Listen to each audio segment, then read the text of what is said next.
Atomic structure एक ऐसा critical chapter है जिससे जेई मेन में तो हर साल क्वेश्चन आते ही हैं। जेई एडवांस में भी ऐसा शायद ही कोई साल रहा हो जबकि ऐसे क्वेश्चन ना आए हो। बात करें अगर स्पेक्ट्रम वाले पार्ट की, तो वहां पर कॉन्सेप्चुअल डेप्थ वाले क्वेश्चन में जहां पर स्पेक्ट्रल लाइंस को ड्रॉ करने में 2-3 मिनट स्टूडेंट्स यूं ही वेस्ट कर देते हैं। कैसा रहेगा अगर मैं आपको कुछ ऐसे ट्रिक्स बताऊं जिससे कि आपके क्वेश्चन सिर्फ 5 सेकंड में बन जाए। Yes, you heard me right. आज इस वीडियो में हम कुछ ऐसे अमेजिंग ट्रिक्स सीखने वाले हैं जिससे कि आपके एटॉमिक स्ट्रक्चर के क्वेश्चन सिर्फ 5 सेकंड में बन जाएंगे। वेल, दिस इज योर दोस्त Mohit Ryan and I believe that कि तुम्हें प्रोसेस से हमेशा ज्यादा प्यार होना चाहिए as compare to result. So let's get started. पहला क्वेश्चन हमारे सामने है जिसमें कहा गया है in a sample of hydrogen atom electrons में transition from 5th excited state, that means 6th orbit से ग्राउंड स्टेट में, है ना, अप टू ग्राउंड स्टेट कहा गया है, producing all possible types of photons, that means के सारी स्पेक्ट्रल लाइंस को काउंट करना है, all types of photons.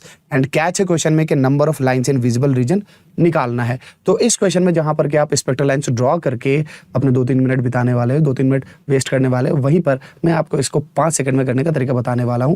So before I solve, let the timer get started.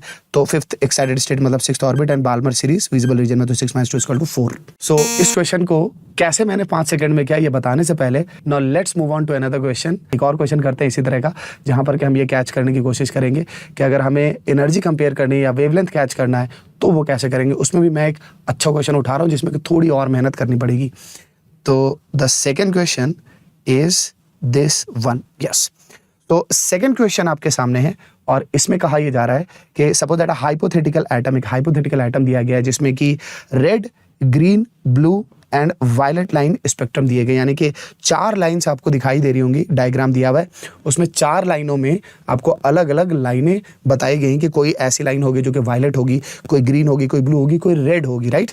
Which jump according to the figure would give off the red spectral line. अब यहाँ पर आपको colour पहचानना है, तो ऐसे क्वेश्चन यूजुअली बड़े फंसाने वाले होते हैं, बड़ी मेहनत वाले होते हैं, लेकिन आप इस क्वेश्चन को भी फटाफट कर सकते हैं 5 सेकंड में। तो ये करने से पहले भी late the timer get started. तो यहाँ पर सबसे हमें बड़ी वेवलेंथ वाली लाइन को कंपेयर करना है एंड देखते एक साथ पता चल रहा है कि ये लाइन जो है वो सबसे बड़ी वेवलेंथ वाली है। अब इस क्वेश्चन को मैंने देखते के साथ कैच कर लिया, इस क्वेश्चन में मैंने देखते के साथ ये कैच कर लिया कि कौन सी लाइन जो है वो सबसे बड़ी वेवलेंथ वाली होगी। एक्चुअली हमें क्वेश्चन ने रेड लाइन पहचानने के लिए बोला है और हमें पता है विबग्योर में रेड लाइन के पास जो वेवलेंथ सबसे बड़ा होता है, फ्रीक्वेंसी सबसे छोटी होती है, एनर्जी सबसे कम होती है, राइट। तो इस क्वेश्चन को मैं यहाँ पर एक्सप्लेन करता हूँ और साथ साथ लिंक करता हूँ पीछे के क्वेश्चन के साथ साथ।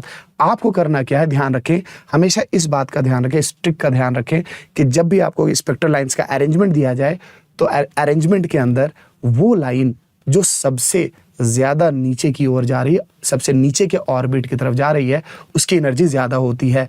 तो यहाँ पर जो डायग्राम दिया गया है उसमें बाकी सारी लाइनें नीचे जा रही हैं, लोअर ऑर्बिट में जा रही हैं।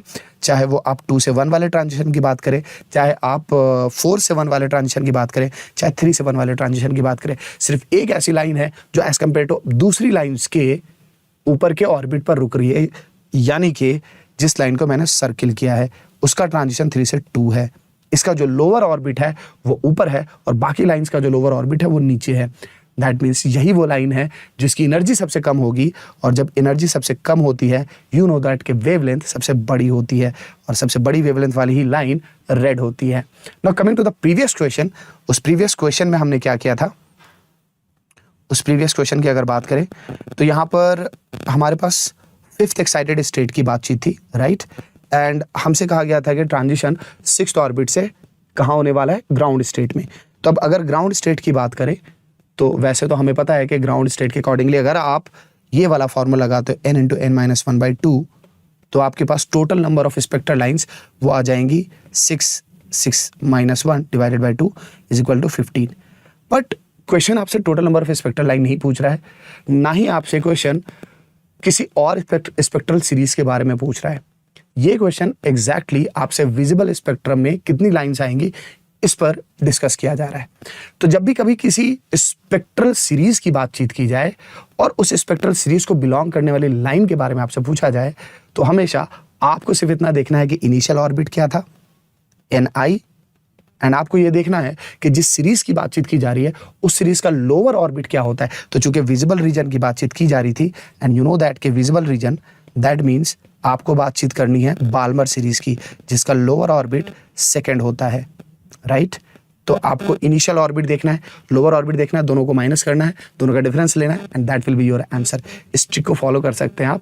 कभी भी आपसे स्पेशली किसी रीजन स्पेसिफाइड अगर स्पेक्ट्रल लाइंस के नंबर पर क्वेश्चन पूछा जाता है, राइट। तो आई होप दैट के इस वाले पार्ट में तो आपको मजा ही आ गया होगा। Now let's move on to another question. ये क्वेश्चन हमें श्रोडिंगर्स मॉडल के ग्राफ से दिया गया है और आप देख पा रहे होगे लिखा गया था graph between mod of psi square and radial distance is shown below. ऐसे ग्राफ बड़े कॉमन है, साई वर्सेस आर के लिए, mod of psi square versus r के लिए, रेडियल डिस्ट्रीब्यूशन फंक्शन के लिए। तो ऐसे क्वेश्चन को करने में कई बार कंफ्यूजन होता है कि कौन सा ऑर्बिटल को बिलोंग करेगा। आप रेडियल नोट ढूंढने लगते हो और दूसरे की दूसरी चीजें करने लगते हो, जबकि नहीं, छोटी सी ट्रिक से आपको इस क्वेश्चन को सॉल्व करना होता है। Before I solve, let the timer begin. तो यहाँ पर 2 पीक दिए गए हैं और वो 2 पीक सिर्फ और सिर्फ 2s ऑर्बिटल से आने वाले हैं, दैट्स इट। अब ऐसे क्वेश्चन को आप करते कैसे हो? आप या तो नंबर ऑफ पीक्स काउंट करना सीख जाओ ग्राफ दे करके, और ग्राफ कैसा भी हो सकता है, काफ़ी लंबा ग्राफ भी हो सकता है, और ऐसा भी हो सकता है कि ग्राफ आपको प्लस और माइनस साइन के साथ भी दिखाई दे, कुछ ऐसा।